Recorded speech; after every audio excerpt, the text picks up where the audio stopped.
ചേരുന്നത്.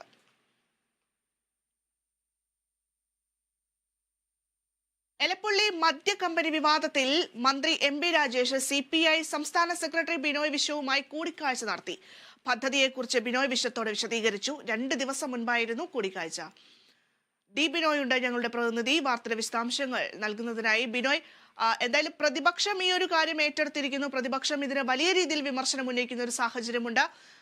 അത് ഭരണപക്ഷം പറയുന്നു എന്ത് കൊണ്ടുവന്നാലും അത് വിമർശനമായി ഉന്നയിക്കുന്നത് പ്രതിപക്ഷത്തിന്റെ ഒരു പ്രവണതയായി മാറിയിരിക്കുന്നു എന്നൊക്കെ പറയുന്നുണ്ട്. പക്ഷേ ഇപ്പോൾ CPI, അതായത് ഇടതുമുന്നണിയുടെ ഘടകകക്ഷിയാണ്, അതുകൊണ്ട് തന്നെ CPI പോലും ഇതിൽ വിമർശനം ഉന്നയിക്കുന്നു അല്ലെങ്കിൽ എതിർത്ത് നിൽക്കുന്നു എന്നുള്ളത് ഏറ്റവും സുപ്രധാനമായിട്ടുള്ള ഒരു കാര്യമാണ്.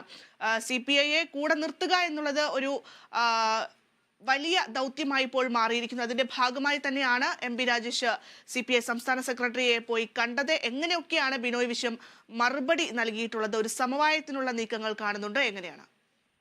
തീർച്ചയായും CPIയെ അനുനയിപ്പിച്ച് നിർത്തിക്കൊണ്ട് സഭയ്ക്കകത്തും പുറത്തും വലിയ തരത്തിൽ പ്രക്ഷോഭം ഉയർത്തുന്ന പ്രതിപക്ഷത്തിനെ ശരിക്കും ഒരു വിഷമവൃത്തത്തിലാക്കുക എന്ന ലക്ഷ്യം തന്നെയാണ് CPM-നുള്ളത്. അത്തരത്തിലൊരു നീക്കത്തിന്റെ ഭാഗമായിട്ട് വേണം CPI നേതാവായ ബിനോയ് വിശ്വവും ഒപ്പം എക്സൈസ് വകുപ്പ് മന്ത്രി എം.പി. രാജേഷുമായി നടത്തിയ കൂടിക്കാഴ്ചയെന്ന് വിലയിരുത്താം. മാത്രവുമല്ല, പ്രധാനമായും പാരിസ്ഥിതിക പ്രശ്നങ്ങളിൽ വലിയ തരത്തിൽ വിവാദമുയർത്തുന്ന നിലപാട് പലപ്പോഴും CPI സ്വീകരിച്ചിട്ടുണ്ട്. പ്രത്യേകിച്ചും പാലക്കാട് പോലുള്ള മേഖലകളിൽ നേരത്തെ തന്നെ ബ്രൂവറികളും ഒപ്പം മൾട്ടിനാഷണൽ കമ്പനികളും ഒക്കെ വരുന്ന സമയത്ത് CPIയുടെ നേതാക്കളിൽ പലരും അതിനെതിരെ ഭിന്നസ്വരം ഉയർത്തിയ സാഹചര്യം കൂടി മുന്നിൽ കണ്ടുകൊണ്ടാണ് ഒരു തണുപ്പിക്കൽ പ്രക്രിയ എന്ന് വേണമെങ്കിൽ ഇതിനെ നമുക്ക് വിലയിരുത്താൻ കഴിയും. അത്തരത്തിൽ ഒരു നീക്കമാണ് എം.പി. രാജേഷ് നേരത്തെ തന്നെ 2 ദിവസം മുമ്പ് എം.പി. രാജേഷ് MN സ്മാരകത്തിലെത്തി CPI സംസ്ഥാന സെക്രട്ടറി ബിനോയ് വിശ്വവുമായി കൂടിക്കാഴ്ച നടത്തി. കൂടിക്കാഴ്ചയിൽ പ്രധാനമായും അദ്ദേഹം നൽകിയ ഉറപ്പ് ഭൂഗർഭജലം യാതൊരു കാരണവശാലും ഈ പദ്ധതിക്ക് വേണ്ടി ഉപയോഗിക്കില്ല, ഒപ്പം ഒരിക്കൽ പോലും ജലചൂഷണം അവിടെ ഉണ്ടാകില്ല എന്ന തരത്തിൽ ഉള്ള ഒരു ഉറപ്പ് ബിനോയ് വിശ്വത്തിന് നൽകി കഴിഞ്ഞിരിക്കുന്നു എന്നുള്ളതാണ് പുറത്തു വരുന്ന വിവരങ്ങൾ. ഇന്നാണ് ഈ വിവരങ്ങളെല്ലാം തന്നെ പുറത്തു വന്നത്. ഇതിനോടൊപ്പം തന്നെ മന്ത്രിയുടെ ആയുള്ള കൂടിക്കാഴ്ച ബിനോയ് വിശ്വം ശരിവെക്കുന്ന തരത്തിൽ ഇന്ന് മാധ്യമങ്ങളോട് പറയുകയും ചെയ്തു. വ്യവസായങ്ങൾ വരുന്നതിനോട് പൂർണ്ണ സമ്മതമാണ് പാർട്ടിക്കുള്ളത്. എന്നാൽ പാരിസ്ഥിതിക പ്രശ്നങ്ങൾ കൂടി നിലനിർത്തി വേണം ഏത് വ്യവസായങ്ങളും മുന്നോട്ട് കൊണ്ടുപോകാൻ.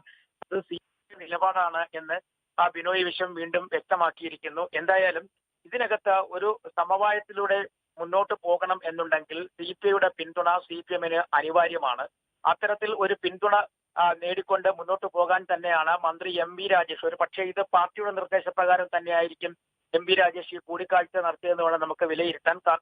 കാരണം പാർട്ടി സംസ്ഥാന സെക്രട്ടറി ഉൾപ്പെടെയുള്ളവർ ഒരു ദൂതനായി എം.പി. രാജേഷിനെ MN സ്മാരകത്തിലേക്ക് ഈ പ്രശ്നങ്ങൾ പറഞ്ഞ് ബിനോയ് വിശ്വത്തിനെ മനസ്സിലാക്കാനും ഒപ്പം കൂടെ നിർത്തിക്കൊണ്ട് ഈ പദ്ധതിക്ക് അനുകൂലമായ നിലപാട് സ്വീകരിക്കുന്നതിന് ആവശ്യമായ സഹായങ്ങൾ ലഭ്യമാക്കുന്നതിന് വേണ്ടിയുള്ള ഒരു നീക്കം നടത്തിയെന്ന് വേണം നമുക്കിതിനെക്കുറിച്ച് മനസ്സിലാക്കാൻ. എന്തായാലും വരും ദിവസങ്ങളിൽ പ്രതിപക്ഷം ശക്തമായ സമര പരിപാടികളുമായി മുന്നോട്ട് പോകും എന്നുള്ളത് ഉറപ്പാണ്. പ്രത്യേകിച്ചും യൂത്ത് കോൺഗ്രസ് ഉൾപ്പെടെ ഉള്ള കക്ഷികൾ അവിടെയും നിയമസഭയിലേക്കും സെക്രട്ടേറിയറ്റിന് മുന്നിലേക്കും ഒക്കെ കഴിഞ്ഞ ദിവസങ്ങളിൽ വലിയ തരത്തിലെ പ്രതിഷേധം സംഘടിപ്പിച്ചിരുന്നു.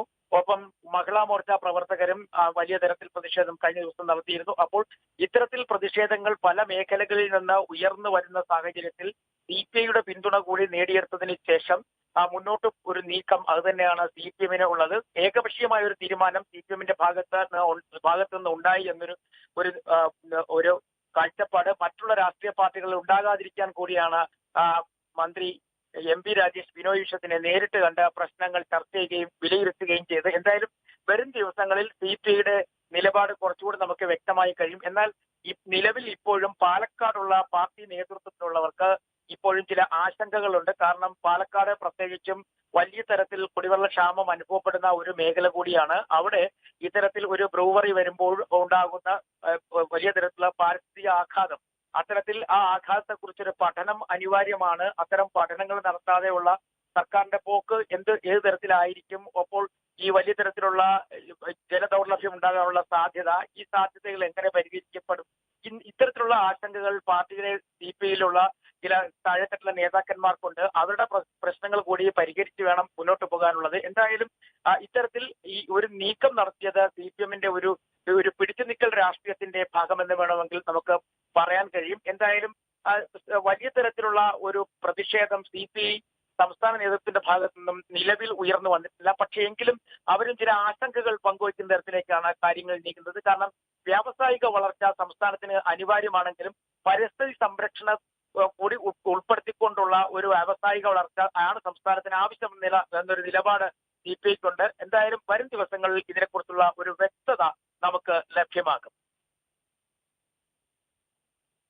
തീർച്ചയായും ബിനോയ്, എന്തായാലും മന്ത്രി MP രാജേഷ് ഇതിനോടകം തന്നെ CPIയെ അനുനയിപ്പിക്കാനുള്ള ശ്രമങ്ങൾ തുടങ്ങിയിരിക്കുകയാണ്. ഭൂഗർഭജലം ഇതിനായി ഉപയോഗിക്കില്ല എന്ന് മന്ത്രി ബിനോയ് വിശ്വത്തിന് പറഞ്ഞ് മനസ്സിലാക്കി കൊടുത്തിട്ടുണ്ട്, വിശദീകരിച്ചു കൊടുത്തിട്ടുണ്ട്. പക്ഷേ അപ്പോഴും പൂർണ്ണമായും ഒരു പിന്തുണ നൽകിയിട്ടുണ്ടോ എന്നുള്ള കാര്യത്തിൽ ഇപ്പോഴും ഒരു വ്യക്തതയില്ല. അവർ പറയുന്നത് കുടിവെള്ളം മറന്നുകൊണ്ട് ഒരു വികസനവും വേണ്ട എന്നുള്ളത് തന്നെയാണ്. നമുക്കറിയാം, ഈ പ്ലാച്ചിമട കോള വിഷയവും ഇതിനകം തന്നെ ഉയർന്നു വന്നിട്ടുണ്ട്. അവിടെ പ്ലാച്ചിമടയിൽ കോളയായിരുന്നു എങ്കിൽ ഇപ്പോൾ ഇതിൽ മദ്യം ആണ് എന്നുള്ളൊരു ആരോപണമാണ് പാലക്കാട് നിവാസികൾ ഉയർത്തിക്കൊണ്ടുവരുന്ന ഒരു സാഹചര്യം. എന്തായാലും ഭൂഗർഭജലം ഇതിൽ ഉപയോഗിക്കില്ല എന്നുള്ളൊരു വാഗ്ദാനം മന്ത്രി അടക്കം ഭരണപക്ഷത്തുള്ളവർ ഇപ്പോൾ പറയുന്നുണ്ട്. സഭയിലടക്കം ഈ ഒരു വിഷയം ഉയർന്നു വന്നിരിക്കുന്നു.